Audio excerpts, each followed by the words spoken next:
YouTubers. Thought I'd do something a little different on Memorial Day. I love to smoke meat. Been doing it for about a decade now. And got this pork shoulder that I'd like to get on the smoker. Probably going to take me about 12 hours. We got 8.245 pounds of good old American pork shoulder. And getting a little late start on the day. It's already 8:50 a.m. So I got to get this going. Probably looking at like 9 p.m. to take it off. So get the smoker started.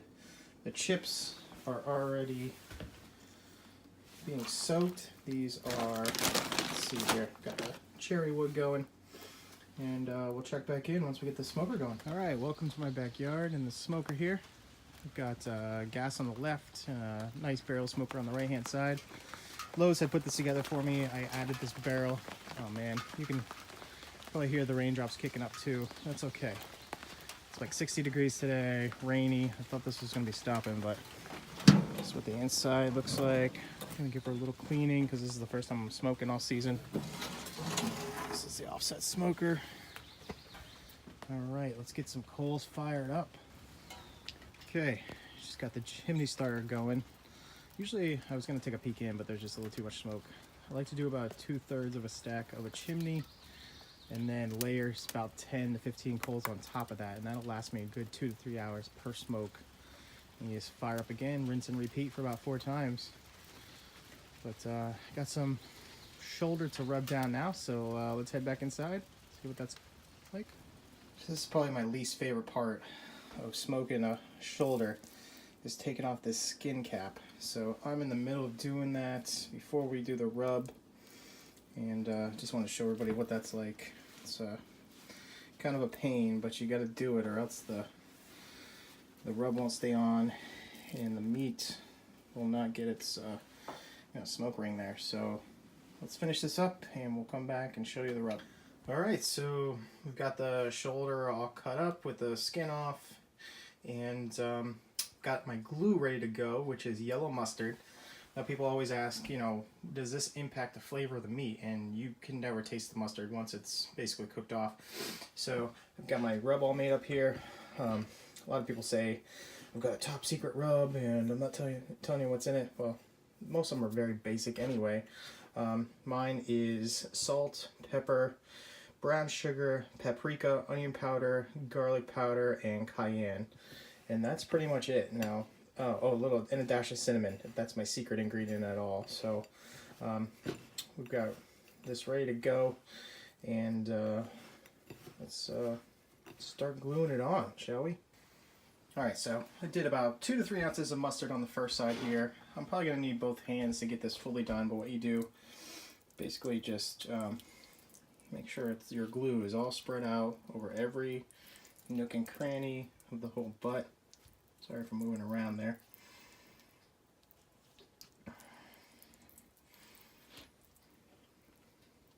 And I'm going to put the camera down and then start the rub, and then we'll come back and show you what that looks like. Alright, first layer is just about done. I will finish up the sides there. As you can see, there's still a little mustard there.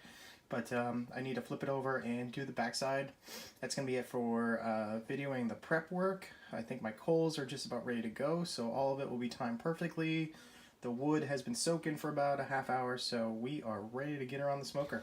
Okay, so the coals are in, shoulder is on. One of the hardest parts I've always found was keeping the rub on as you're like picking it up, so you can see like where my fingers went on the side there and some of the rub had come off. But the rub is very key because you want the all-important bark at the very end. If you keep it at the right temp, you should have an amazing bark. I haven't decided yet if I'm going to wrap it in foil. That's a big debate in the barbecue arena. You can lose a lot of the good bark if you do, but it also speeds up the cooking time. So it all depends on when I probe it later on today, what we're looking at in terms of temp. I don't have the smoke on yet. So here are the coals. And all I'm going to do is grab a handful of my cherry wood, give it a good shake, make sure most of the water's off, and just spread those around here. And that'll probably last me a good half hour to 45 minutes, and I'll do the same thing again. Check on the coals. Shut this up.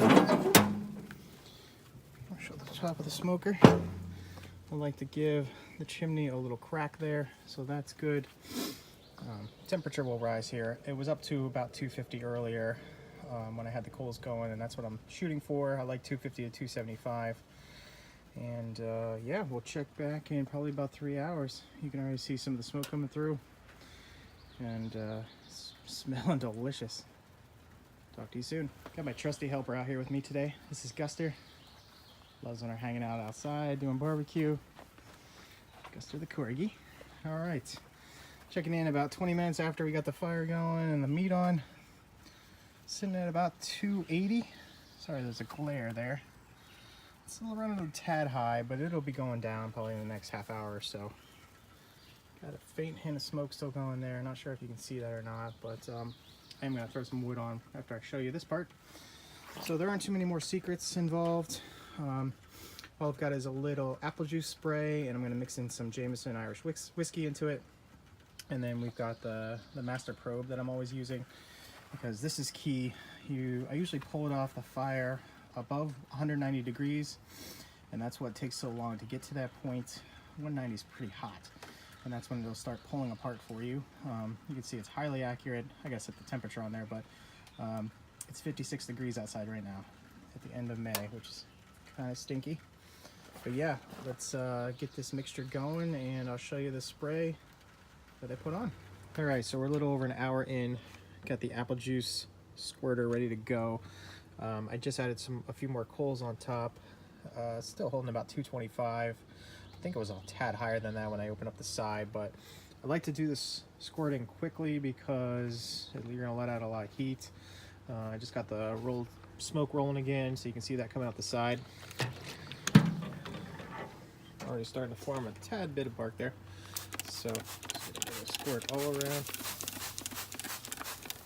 Oh, bummer. Piece just fell off. Good. Keep it moist as well.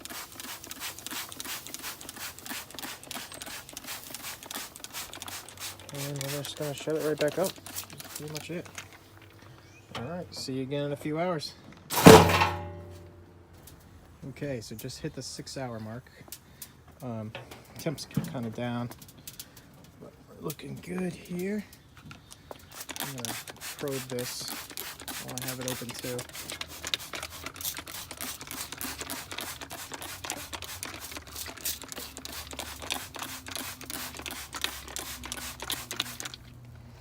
All right, I gotta go grab the probe. I'll be right back. All right, so I got the probe in now, and we are sitting at 154. So probably about 3 to 4 more hours to go. She is looking pretty. All right, see you again in a few hours. All right, so I've run into a slight issue where I'm kind of out of coals. So the last 3 hours are gonna end up in the oven.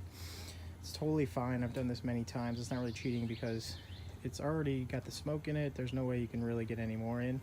So I've got my handy dandy barbecue gloves here and set up the foil. We're gonna wrap it up, I guess. Throw it in the oven. Take one more peek at it. Hasn't changed much from the last time you saw it. But I'm just gonna set up the camera here and you can watch me wrap.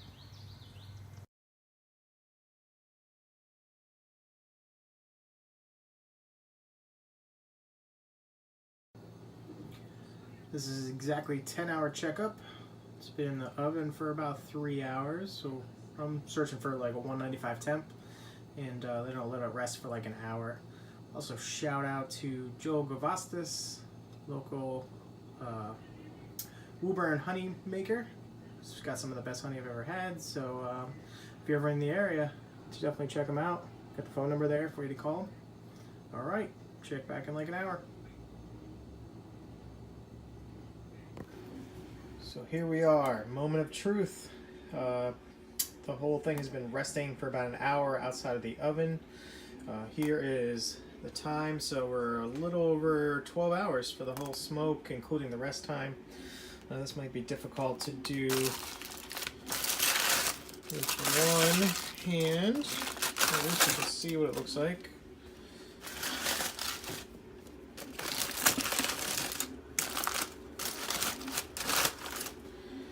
Get a close-up of that delicious bark. Very nice. Not as dark here on the top as I would like. I'm talking about right there.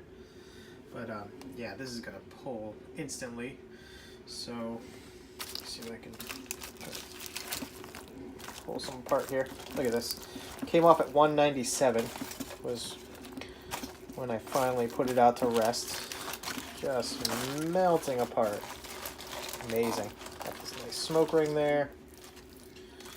Nice zoom shot of that.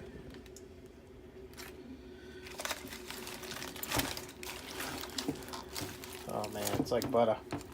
And it smells just as good. Alright, so I'm going to put my other glove on here, put down the camera, get this all pulled, and show you a final product.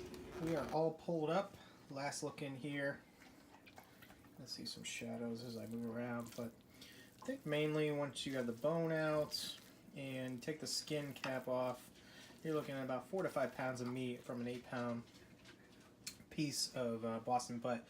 But, you know, this is really the most economical way to make pulled pork. Hello, kitty. Sorry, try it. It's a little spicy. Kind of surprised, which is nice. But yeah, very economical way if you've got the patience to make some meat, because you're looking at less than, I think it was, what, $1.30 a pound when I first showed it on camera. And it's going to last us, what, a week, maybe 2. I'll have to freeze some. Give some of my neighbors. So yeah, thanks so much for watching. It was so much fun to put this together. And happy Memorial Day to everybody out there. You know, this video is a little different than what I'm used to doing, but it was all worth it in the end. Have a great one.